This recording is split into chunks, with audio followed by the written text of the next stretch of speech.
In this clip, I will be adding code that publishes the ID of the selected product into a message, followed by code that subscribes to that message and then displays the results. To begin, I want to go over what should happen in order to publish data on a message channel. A few things will need to be imported into the component that publishes the message, which in this case will be the display products component. The first thing is message context and publish functions, followed by the product selected message channel. The message context for the message service will then need to be loaded, and finally the publish function is called. I will now switch back to Visual Studio Code and open up the JavaScript controller for, I'll have to scroll up first and find the JavaScript controller for the display products JavaScript. And I'm going to start by adding up here at the top some import statements, and these will import the message service functions along with the product selected message channel. Inside the class, I will add here code that loads the context for the message service.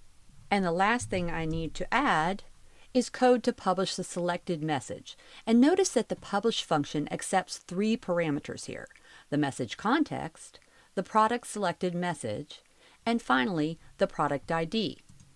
Since the handler is executed when the user selects one of the product tiles, I will also need to switch back over to the HTML for my display products component, and then add an attribute to a call to the onSelected event and pass it the value for the handler, which will be handle product selected. Now that I've added all the changes for publishing on a message channel, I want to tell you what needs to happen in order to subscribe to that published message. These steps will happen in the subscribing component, which in this case is the newly created product card component. And just like with publishing, you will first need to import any necessary message service functions. After that, you will subscribe to the message channel. You can also unsubscribe from the message channel. Returning back to the SFDX project, I now need to switch to the JavaScript controller for the product card component.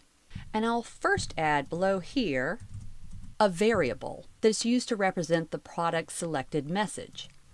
Below that, I will add a connected callback function, and the connected callback is part of the LWC lifecycle, and is considered a lifecycle hook. Here you can see I am subscribing to the product selected message and specifying that I want to receive the product ID through a handler called handle product selected. So that will be the next thing that I'll need to add, which is that handler, and this handler is executed when the event is fired. One of the nice things about working with the Lightning Record View form base component is whenever the value of the record ID changes, it will automatically detect that change and provision new data. This one simply sets the record ID variable with the value of the product ID that is passed through that message. And the last thing to add is code that allows the user to still navigate to a product detail page using the lightning button icon component that I have in the markup for this component. To begin, I will scroll back to the very top of this class and then add in another import statement that imports that navigation mixin. And you may recall this was used in the last module when working with the navigation mixin. I'll also need to extend this class so that it uses that navigation mixin. And finally, I'll scroll down to the very bottom and add one last handler that's called handle navigate to record. And this will do that navigation function similar to what I did in that other component. I will now go to the meta configure file for this particular component and then just add in some additional attributes here that I'll need in order to expose this to Lightning App Builder. The only thing I have left to do now is to remove some code in the product tile that was originally directing the user to the record detail page. And I can just scroll down to where this is and go to the JavaScript controller, and first of all, up at the top, remove the two imports for that navigation mixin since I do not need it anymore. I'll also have to remove the fact that it extends the navigation mixin here.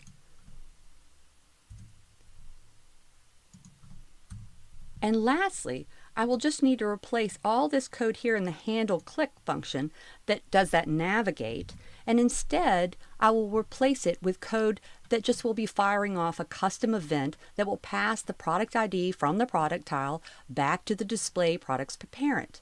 And this is where it will be sent over to the product card through the newly created message channel. Great, so that is all the code that is needed for this solution to work. For now, I will just save all my changes.